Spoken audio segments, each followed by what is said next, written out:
الحمد لله على إحسانه والشكر له على توفيقه وامتنانه أشهد أن لا إله إلا الله وحده لا شريك له تعظيما لشأنه وأشهد أن محمدا عبده ورسوله الداعي إلى رضوانه. Louange à Allah, louange au Seigneur des mondes. Seigneur, à toi les louanges pour le bienfait de l'islam et la foi. Louange à toi d'avoir fait de nous des membres de cette communauté bénie, la choisie, la communauté de notre prophète Mohammed. Paix, salut et bénédiction d'Allah sur lui. J'atteste qu'il n'y a point de divinité digne d'adoration si ce n'est Allah, point d'associé à lui. Tout comme j'atteste que Mohammed est son serviteur et messager. Seigneur, que votre prière, salut et bénédiction soient sur Mohammed, sur sa famille, ainsi que tous ses compagnons. Les prières à l'endroit des prédécesseurs pieux et nous autres croyants qui mèneront le chemin de la droiture jusqu'à la fin des temps.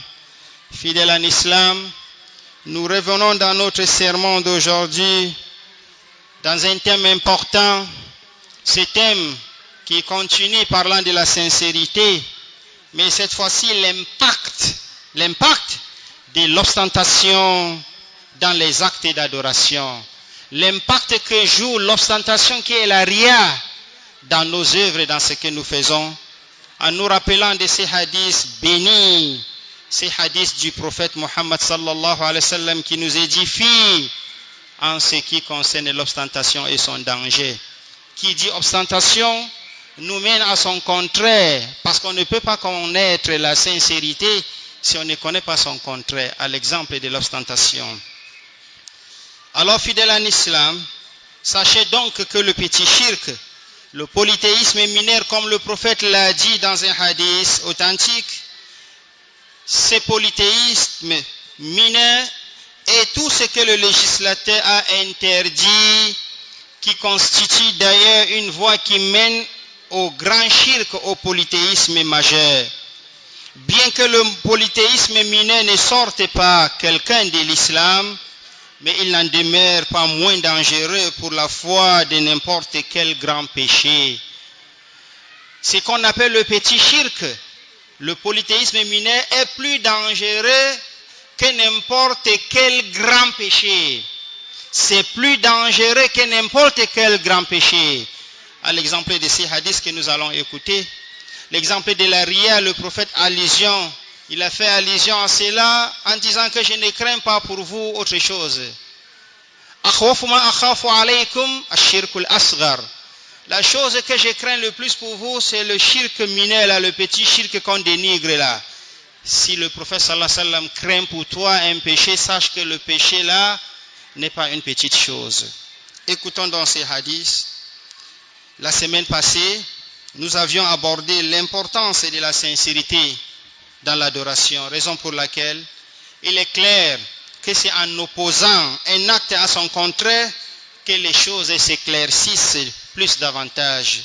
L'ostentation est donc une forme de polythéisme mineur qui met la sincérité en danger, qui met la sincérité en péril et fait partie du propre des hypocrites.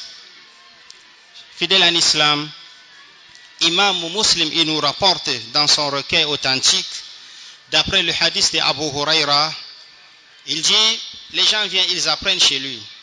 Et lorsque les gens partaient de son assise, un homme du Sham, un homme parmi les gens qui sont venus du Sham, précisément de la Palestine, au nom de Natil ibn Qais al-Huzami, il posa donc la question à Abu Huraira, qu'Allah soit satisfait de lui. Il lui dit, raconte-nous une parole que tu as entendue exclusivement du messager d'Allah, paix, salut et bénédiction d'Allah sur lui. Abu Huraira lui répondit en disant, j'ai écouté, j'ai entendu le messager d'Allah, paix, salut et bénédiction d'Allah sur lui dire, parmi les premières personnes à être interrogées le jour du jugement, figure le martyr, le mujahid qui est mort en pleine bataille pour élever le nom d'Allah. Oui, d'après ce que nous les hommes on voit, le martyr. Une fois à la barre devant Allah, les bienfaits d'Allah sur lui, ils seront rappelés et il les reconnaîtra et question lui sera posée. Qu'en as-tu fait? Qu'est-ce que tu as fait de mes bienfaits? Il dira, j'ai bataillé, j'ai combattu dans ton sentier et j'en fus tué. Et il lui sera dit, tu es un menteur. Tu es un menteur avéré. Tu as combattu afin d'être apprécié et adulé. Ce qui a déjà été fait, puis ordre sera donné, il sera tiré. Il sera tiré par son toupet, c'est-à-dire sur la face, et jeté en enfer. Qu'Allah nous en préserve. Puis viendra le deuxième, le tour du savant et le lecteur du noble Coran. Rappel lui sera fait de toutes les grâces d'Allah dont il aura joui de la part d'Allah. Oui, il les reconnaîtra. Et question lui sera posée. Qu'en as-tu fait? Qu'est-ce que tu as fait de tous ces bienfaits? Alors il répondra, j'ai étudié pour ta cause. Et j'ai enseigné le noble Coran pour ta cause. Il lui sera dit, tu es un menteur avéré. Tu as enseigné afin qu'on te traite de savant. Et tu lisais le noble Coran afin d'être apprécié, grand lecteur, grand savant, grand imam et adulé. Ce qui a été déjà fait, puisque ceux-là, ce ne sont pas eux qui donnent la récompense Yawmul Qiyamah. Les récompenses tu as eues, et c'était dans cette vie de dunya. Puis, ordre sera donné, il sera tiré par son toupet et jeté en enfer. Puis viendra le tour de celui à qui Allah a fait don des richesses et gratifié des largesses de toutes sortes. Rappel lui sera fait de toutes les grâces dont il a joui. Oui, il les reconnaîtra. Et question lui sera posée, qu'en as-tu fait? Il dira, il n'a existé aucune voie de charité et de bienfaisance que tu as agréée, que je n'ai pas emprunté pour ta cause. Alors il lui sera dit, tu es un menteur avéré. Tu mens. Tu l'as fait afin que les gens disent de toi que tu es généreux. Ce qui a été déjà dit et d'ailleurs a été fait. Puis, ordre sera donné, il sera tiré par son toupet et jeté en enfer. Ce hadith a été rapporté par Imam Muslim. Serviteur d'Allah, en effet, ce hadith nous met en lumière concernant les trois premières catégories de personnes qui seront admises en enfer. Ils sont parmi les premières catégories de personnes qui seront admises en enfer, à savoir quelqu'un qui aura combattu dans le sentier d'Allah. Il passera par devant la barre divine où on lui fera étalage de tous les bienfaits dont il a joui de la part d'Allah. Est-ce qu'on peut compter les bienfaits d'Allah sur nous? Si Allah nous place devant lui et il nous étale tous ses bienfaits, l'un de nous, est-ce qu'il s'en sortira? Et celui-là reconnaîtra. Il s'agit ici des grâces en termes de capacités guerrières pour ces martyrs, la force physique, le pouvoir, pourquoi pas, la perspicacité et toute autre aptitude qui dénote d'une supériorité quelconque. D'où la question, qu'en as-tu fait de tout cela? Il dira, j'ai combattu pour ta cause. Bien qu'il ne se rappelle de ses grâces, il n'en demeure pas moins qu'en dehors de cela, il y aura des exagérations, des atrocités qu'il aura oubliées. Mais, à bien comprendre, la question est axée sur ce qui a été fait en guise de remerciement vis-à-vis de ses grâces. Ce dernier répondra à son Seigneur en ces termes, j'ai combattu dans ton sentier, c'est-à-dire, j'ai combattu pour défendre ta cause, tout en recherchant ton agrément, tout en espérant ta récompense jusqu'à ce que mort s'en ait suivi. Et Allah, le parfaitement connaisseur de l'apparent et du caché, répondra, tu es un menteur avéré, c'est-à-dire, tu n'as pas été véridique en ce qui concerne la sincérité, tu as combattu pour la reconnaissance. Les gens t'ont reconnu comme grand combattant, vaillant et courageux. Et cette reconnaissance est dans le bas monde. Et ça te suffit comme récompense. Mais auprès d'Allah subhanahu wa ta'ala, il n'y a rien puisque tu as atteint tes objectifs, qui étaient dunya. Et ordre sera donné, jetez-le en enfer. Il sera traîné par le visage et jeté en enfer en guise de récompense de sa mauvaise intention. Ça, c'est celui qui a le pouvoir, le grand courageux, le fort, qui a donné ses forces et son pouvoir pour la cause d'Allah, selon lui. Mais en réalité, au fond du cœur, lui-même, il connaît qu'il n'a pas fait pour Allah. Et Allah n'accepte pas ce qui n'est pas pour sa face, pour sa cause. Méfions-nous donc. Lorsqu'on décide, étant croyant, d'œuvrer, œuvrons pour la cause d'Allah et faisons tout ce qui est profitable pour nous pour la cause d'Allah. Lorsque l'ostentation entre, c'est pour autre chose. Ceci, c'est pour celui qui se détrompe. Mais quant à celui que dès le début, il s'est dit que moi, je ne fais rien pour Allah. Pour moi, c'est mon intérêt et ce que je compte. Celui-là, on ne parle pas de lui, il est déjà parti. On ne parle pas de lui. Nous parlons de celui qui pense qu'il est dans le bon. Pourtant, en réalité, la ria est là pour gâcher tout. La deuxième catégorie viendra le tout de l'érudit, le savant. Parfois, on a tendance à dire que les savants sont sauvés, les imams et autres. Pourtant, ils peuvent être plus dangereux. Ils peuvent être les premiers, comme a dit un poète. وَعَالِمٌ بِعِلْمِهِ لَمْ يَعْمَلًا مُعَذَّبٌ مِنْ قَبْلِ عُبَّادِ الْوَثَنِ. Le connaisseur, avec sa connaissance, mais il n'a pas travaillé, il n'a pas mis cela en œuvre, il n'a pas fait comme il se doit, il sera châtié au Qiyamah avant les idolâtres, avant les associateurs, avant les gens qui font le shirk, à cause de ces hadiths. Alors on lui tirera devant Allah subhanahu wa ta'ala avec toute cette reconnaissance. Il dira, Ya Allah, j'ai fait ceci, j'ai enseigné, j'ai appris pour ta cause, ainsi de suite. Pourtant c'est faux. C'est faux. Il faisait parce qu'il était un paresseux, il ne voulait pas chercher son halal. Il voulait profiter de la naïveté des musulmans pour s'en servir et anarquer et manger. Il le faisait pour chercher le nom. Il le faisait pour autre chose. Mais Allah lui connaît, le parfait, le connaisseur de ce qui est à l'intérieur et à l'extérieur. Allah lui dit, tu es un menteur avéré. Tu as lu pour qu'on dise grand lecteur, tu as enseigné pour qu'on dise savant, pour que tu trouves de l'argent, pour le leadership, pour être le patron. C'est toi qui donnes les ordres et autres. Pourtant, tout ceci n'a rien à voir avec la sincérité. Et c'est pourquoi il est parmi les gens de l'enfer et il sera traîné par le visage et jeté en enfer, qu'Allah nous en préserve. La dernière catégorie, c'est celui-là qui utilise la richesse qu'Allah l'a donnée, soi-disant aussi qu'il le fait pour Allah, pourtant c'est un menteur.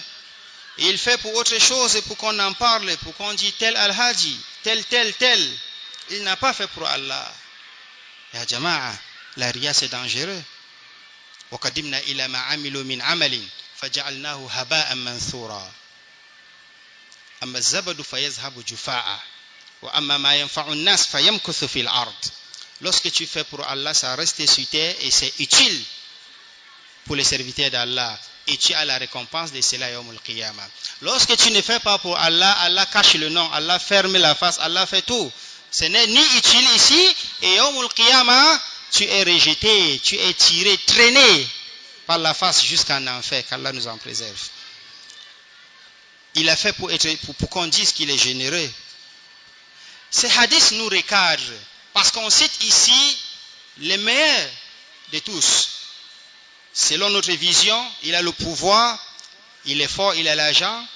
Entre dedans tout, la jeunesse, la force et autres. Les moyens, parce qu'il a de l'argent. La connaissance, tout cela forme ce qu'on peut appeler demain les élites, les responsables, ceux qui vont prendre toute la communauté, ils sont devant et les autres sont derrière eux, mais si et seulement ce qu'ils feront, étant croyants musulmans, n'est pas pour la cause d'Allah, tout cela est rejeté. Est-ce que ces hadiths ne nous interpellent pas? Est-ce que ces hadiths ne nous édifient pas?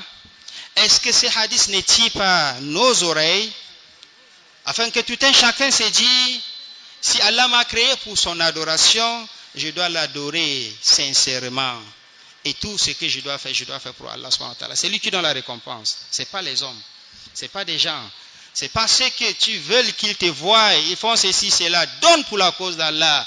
Si les premiers musulmans n'étaient pas sincères entre eux et Allah, la religion ne devait pas arriver chez toi. toi qui es incapable d'appeler à l'islam les plus proches de toi, Koufar, tes voisins les plus proches. Toi étant croyant qui est incapable de réviser ton comportement, ta propre maison, tu es incapable de les enseigner ce qui est l'islam et autres. Combien de fois tes alentours, combien de fois toute la communauté et prendre la charge de toute une communauté. La ria, elle est mauvaise. Elle est mauvaise. Aujourd'hui, tout ce que nous faisons, c'est la ria. Les leaders, ainsi de suite, tout il faut en parler. Tout il faut en parler. Précisément avec ces dangers que nous vivons, c'est un outil à double tranchant. Ou le bien pour nous, ou le mal contre nous. Les réseaux sociaux. Par-ci, par-là. Méfions-nous. Et comme nous sommes proches de ces mois bénis, ces mois de Ramadan, rappelons-nous qu'aujourd'hui nous sommes en train de vivre déjà le 6e jour du mois de Shaban. Et ce mois de Shaban est un mois de préparation. Parmi les mérites de ce mois, d'après Aïcha, dans le hadith qu'elle nous a relaté, que le prophète sallallahu alayhi wa sallam, dans ces mois de Shaban, parfois il jeûnait jusqu'à ce qu'on dit qu'il ne pourra pas rompre le jeûne. C'est-à-dire il gêne beaucoup, jusqu'à ce qu'on se dit qu'il va jeûner tout le mois. Et parfois, dès qu'il commence à rompre, il ne gêne pas, jusqu'à ce qu'on se dit qu'il ne gênera point. Dans un autre hadith, il confirme qu'il n'y a pas un mois en dehors du Ramadan que le prophète jeûnait beaucoup. Et lorsqu'on l'a posé la question, Ya Rasulallah, pourquoi jeûnes-tu beaucoup ce mois de Shaban? Il a répondu, c'est un mois où nos œuvres sont amenées auprès d'Allah subhanahu wa ta'ala. C'est un mois de compte. Et j'aimerais que quand mes œuvres arrivent là-bas, moi je suis en train de jeûner. Les savants nous ont expliqué ces hadiths et ils ont dit, c'est aussi une manière pour le prophète sallallahu alayhi wa sallam de s'apprêter. Et que peut-être cette adoration du jeûne, qui n'est pas facile pour les autres, à cause des maladies et autres, tels que le cas des gens qui ont des maux d'estomac, ainsi de suite, et que brusquement, lorsque le mois vient, on peut se retrouver dans des difficultés, raison pour laquelle le mois de Shaban est un mois où il est préférable de jeûner un peu dedans. D'une part, c'est raisonnable, parce qu'on est en train de s'apprêter pour le mois du Ramadan. Parce qu'on est en train de s'apprêter pour vivre le grand mois qui est le mois de Ramadan. Ce sont donc des œuvres les plus énumérées concernant les mérites de ce mois. Et toute action est ouverte, puisqu'il s'agit ici de se préparer pour le grand jour. Et le grand jour ici, c'est le mois du Ramadan. Nous sommes donc déjà dans ce mois de Shaban, en route vers cet étranger qui est à court. Qu'Allah subhanahu wa ta'ala nous maintienne donc dans son adoration, qu'il purifie nos cœurs. Nous prions Allah de purifier nos cœurs, de purifier nos œuvres, de rendre nos œuvres rien que pour sa face, rien que pour sa cause. Qu'Allah subhanahu wa ta'ala nous éloigne de la ria, l'ostentation, et tous les maux du cœur, la haine, la jalousie, ainsi de suite. Nous prions qu'Allah subhanahu wa ta'ala nous soutienne, qu'il fasse de nous ceux qui écoutent les meilleurs de ses paroles et le mettent en pratique. Wa fi dhalika falyatanafasil mutanafisun. Qu'Allah vous bénisse ainsi que moi, qu'Allah fasse de nous les meilleurs parmi ses serviteurs. Allahumma salli ala Muhammadin wa ali Muhammad, kama sallaita ala Ibrahim wa ali Ibrahim, fil alamin innaka hamidun majid, wa barik ala Muhammadin wa ala ali Muhammad, kama barakta ala Ibrahim wa ala ali Ibrahim, fil alamin innaka hamidun majid. وارض اللهم عن الخلفاء الراشدين الأئمة المهديين أبي بكر وعمر وعثمان وعلي وعن سائر الصحابة أجمعين وأنا معهم بمنك وفضلك وكرمك يا أكرم الأكرمين. ربنا ظلمنا أنفسنا وإن لم تغفر لنا وترحمنا لنكونن من الخاسرين. ربنا اغفر لنا ذنوبنا وكفر عنا سيئاتنا وتوفنا مع الأبرار. اللهم اغفر لنا ولوالدينا ولعلمائنا ولمن سبقنا بالإيمان. اللهم اغفر لنا جميعا يا رب العالمين. اللهم اغفر لجميع المسلمين والمسلمات والمؤمنين والمؤمنات الأحياء منهم والأموات. اللهم اشف مرضانا ومرضى المسلمين. اللهم اشف مرضانا ومرضى المسلمين. اللهم اشف مرضانا ومرضى المسلمين. ربنا آتنا في الدنيا حسنة وفي الآخرة حسنة وقنا عذاب النار. عباد الله، إن الله يأمر بالعدل والإحسان وإيتاء ذي القربى وينهى عن الفحشاء والمنكر والبغي يعظكم لعلكم تذكرون فاذكروا الله الجليل يذكركم واشكروه على نعمه يزدكم ولذكر الله أكبر والله يعلم ما تصنعون وقوموا إلى صلاتكم يرحمكم الله.